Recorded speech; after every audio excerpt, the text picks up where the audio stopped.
Hi, Lila. How was your day? Hi, Adam. My day was great. What about you?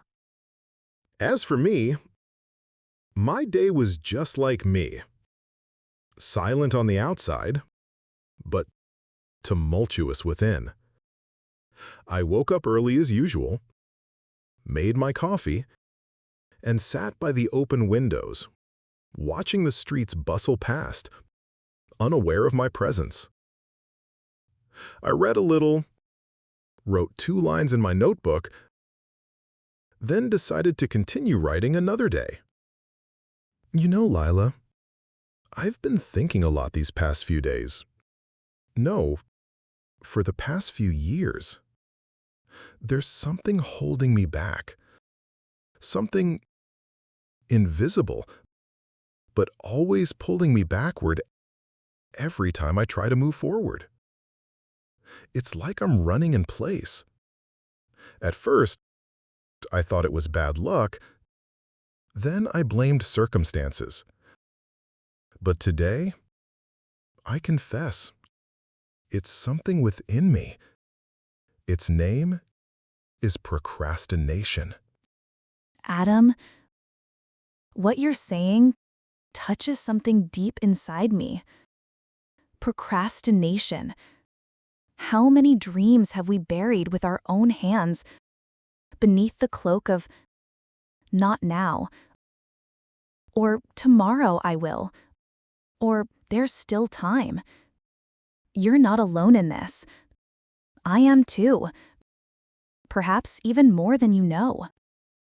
Do you know how many times I picked up the pen to write that novel I've been dreaming of for 7 years? How many times I structured the chapters in my head, built the characters, plotted the events, only to close the notebook and say, I'll start tomorrow. And tomorrow never comes. Same here. I had a small dream, seemingly simple. I wanted to learn how to play the violin. I bought one, read the books, watched the tutorials, but I never really started. I kept making excuses. I don't have time. The sound might be annoying. What if I fail? And so, year after year, the violin just sat there in the corner, silently watching my avoidance. What's strange is that we look active. We fill our time with so many tasks. We move, we help, we contribute. But what we're really postponing is ourselves. It's like we're afraid to face ourselves in the mirror of real achievement. It's like we hide behind small victories, chasing quick wins to avoid the greater battles. You know, Adam, sometimes I feel like procrastination is a form of fear, but a masked kind, one we don't easily admit. Yes, fear of failure, and maybe even fear of success. Failing hurts us, but succeeding changes us.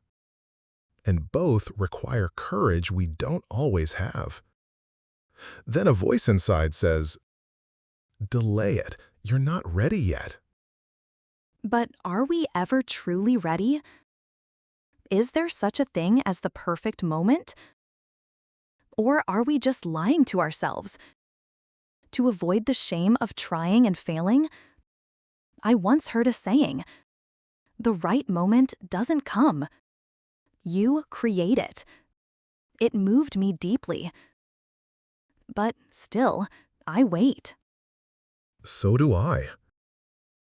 Sometimes I feel like I've become addicted to procrastination, as if it offers me some fake comfort, a temporary escape.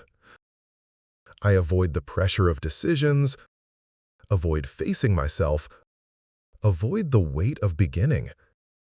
But that comfort quickly turns to constant anxiety. Not just anxiety, but guilt too. That feeling when you sleep, knowing you've let yourself down again. Watching time slip through your fingers while you smile and say, tomorrow, definitely tomorrow. As if we're bargaining with time for a second chance. Time waits for no one, Lila. We may think we're tricking it, but in the end, it's time that tricks us. Do you know how many times I've looked at the calendar and remembered projects I've postponed for years? Too many to count. And me, how many opportunities I missed because I wasn't ready. So many jobs I dreamed of, and I'd say, I'll apply later when I'm more qualified. But I never applied. I stayed where I was, watching others move forward, telling myself, you're no less than them, just not yet. How many dreams, Lila, died while waiting for tomorrow? Too many. That now I'm afraid to dream at all. But aren't we responsible? Can't we rebel against this behavior? Sometimes I think, maybe we just need one small step. Not a big leap, just one simple step. Every day. A step we commit to without exaggeration or high expectations. Yes, to build a new habit. Not to try and change the world in a week, but to win against ourselves with a small act daily. Even if it's 5 minutes of writing, or a short lesson, or a simple practice. The key is not to delay it. And to be gentle with ourselves. Procrastination can't be defeated with harshness, but with understanding. We must ask ourselves, what's hurting us? What are we afraid of that makes us delay what we love? Once we understand the motive, we can begin to change it. Adam, I feel like this very conversation is a step in the right direction. Perhaps the first step in defeating procrastination is to name our pain instead of hiding it. And not to carry the burden alone. To be each other's reminder. That we're capable. That dreams don't die as long as someone keeps reminding us they're still alive. Let this be a new beginning. No big promises, no huge plans. Just simple, daily commitment. One step, and the rest will follow. Step by step, Layla. We will defeat this silent beast called procrastination. Not all at once, but with patience and persistence. And we won't delay the start of this journey. Let's say, we begin now.